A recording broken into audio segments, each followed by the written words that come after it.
Hi, I'm Jimmy. In this video, we're looking at 3 dividend stocks that could be interesting companies to research right now to see if they're worth investing in today. Now, each of these dividend stocks have a dividend yield of over 5%. That was part of my criteria. Plus, I was looking for some in different industries because typically, if there's a pullback in the market, a lot of times dividend stocks tend to do a little bit better, or at least people after the market pulls back a lot of investors flood into dividend stocks first. So I'm looking for a little bit of diversification in my own portfolio. So I figured let me screen for a few dividend companies. Here's 3 interesting ones. Please let me know in the comments below which ones you think we should research first. So the first company is the United Parcel Service, ticker symbol UPS. So UPS is a package shipping company, kind of like FedEx. And when we look at their dividend history, well, we can see that their dividends been fairly steady for a while. It's a quarterly dividend. They have a dividend yield of a bit over 6% right now. And the stock over the past year, when we jump over and look at a price chart, their stock over the past year is up a bit, up about 17, 18%. So the stock's done decent over the past year. But I think that one of the interesting parts here is the company has gone through a lot of changes recently, trying to cut costs. They, laid off some workers. They're trying to, improve their margins. They pushed a lot into some international expansion, trying to push more into the healthcare business, things like that, trying to diversify a bit away from the small package shipping business, which I think is necessary because there's a lot of competition in their business. There's a lot of competition in the industry. But I do believe that this is an industry that will remain necessary for a long, long time. And UPS is in an interesting position in that it has a decent network already set up. And if they can improve things enough, well, this could be an interesting long-term buy and hold that perhaps could be trading at a value. In fact, when we look at their forward PE ratio, this is a chart of their forward PE ratio over the past decade. And right now, relative to its own history, it looks like it could be undervalued right now. So at first glance, this looks like this could be an interesting one to analyze. Okay, now the next company is Main Street Capital, ticker symbol MAIN. Now this one's really interesting because this one is a BDC, or a business development company. It's part of the middle market lending industry. So instead of lending to big companies like, Apple and Microsoft and those companies, it goes to more after middle market companies. Now, these companies are interesting because when we jump over and look at their dividend, you can see they pay a fairly good dividend. Their dividend yield right now is a bit over 7%. And one of the reasons for that is that business development companies have a tax advantage as long as they pay out most of their profits as dividends. So they pay out the dividends and then they don't have to pay corporate income tax like a lot of traditional companies do.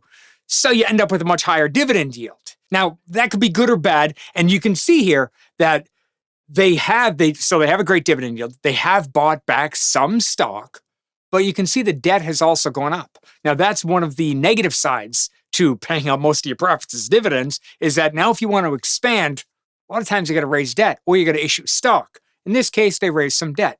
Now, their debt is by no means outrageous, but that is something we should keep in the back of our mind, that is how this industry grows, right? They borrow money, they lend money out. This is kind of how that business works. Now, interestingly, this entire industry has been hurt over the past year or so. There's been a lot of news around the private credit market, and this company has been hurt partially because of that. They're not directly part of the problem if you've seen a lot of the headlines out there, but they are kind of a casualty to it because for a while, the private credit market, the stock price ran up. This company was part of that. The stock price got run up, and then a lot of those companies have been hurt, and the stock has pulled back, partially because it's been a bit overvalued. Now, personally, I'd love to see this stock around $50 a share. After my quick analysis, when we jump over and look at the price chart here, well, at about $50 a share, it has run up a little bit recently. $50 a share, this one would be real interesting.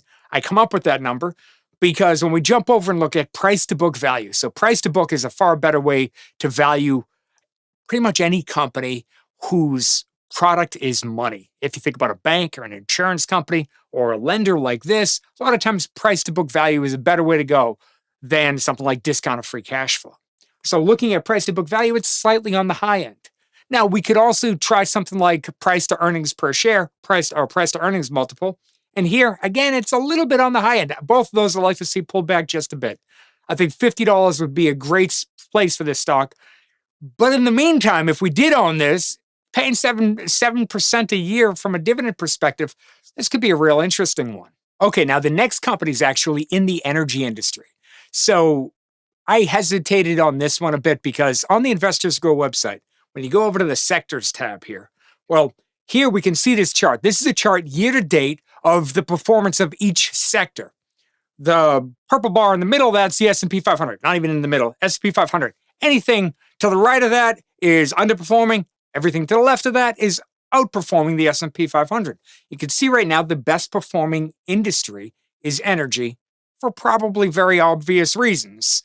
But this company, which is Enterprise Product Partners, is a midstream company.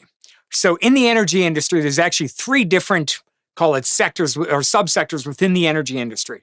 Upstream, these are the companies that pull oil and gas out of the ground. Midstream, companies that ship it and store it. Downstream, companies that refine it and sell it. This is a midstream company. Now, the advantage to that is they get paid fees. You could think of them like toll booth collectors. They collect fees for moving oil and gas, from moving, natural gas, or from, storing it. If they have storage facilities. If they store it, they charge a fee for it. So it's a far more predictable business. And what you end up with is a dividend yield that looks like this. We get a 5.8% dividend yield. It's been steadily growing for a while. It's a fairly consistent dividend yield because, again, with this type of companies, it tends to be a bit more predictable, especially when you think about, if we jump over real quick and just look at a price of oil, well, oil over the past few months, again, for obvious reasons, has been all over the place. But as long as they're still moving oil, as long as they're still shipping oil, especially in North America, which is the important part here. I'm not talking about the Strait of Hormuz moving it. I'm talking about moving it around North America. This company should do fairly well. Now, we can see that this stock is up a bit over the past year, so I would like to see it pull back just a little bit. Now, this company does have a lot of projects that they're working on right now. They get about $6.5 billion in projects that they've been working on to try to expand what they're doing and try to improve their overall business. So there's some execution risk with that, we could call it. But overall, I think that this is a real interesting company, a real interesting way to go after the energy industry, that even if oil prices stay super volatile, but we want to get involved with a company that, again, has a dividend yield of over 5%, this one could be interesting. Now, when we jump over and look at discounted free cash flow, which could work for this type of company, we can see going out the next decade, it's not very undervalued, but it is a hair undervalued. So this might be an interesting one to do some research on. Hopefully we can get a pullback. Now, interestingly, there's a whole bunch of companies out there that look like they could be undervalued, and a lot of them are paying decent dividends. So if you know of any companies that you think could be good dividend investments or good long-term buy and hold investments, please let me know in the comments below. And if you want to sign up to get access to the Investors Grow website, where we try to make it quick and easy to analyze companies, I'll leave a link right here, link in the description below. And thank you so much for sticking with me all the way to the end of the video. I really do appreciate it. Thank you, and I'll see you in the next video.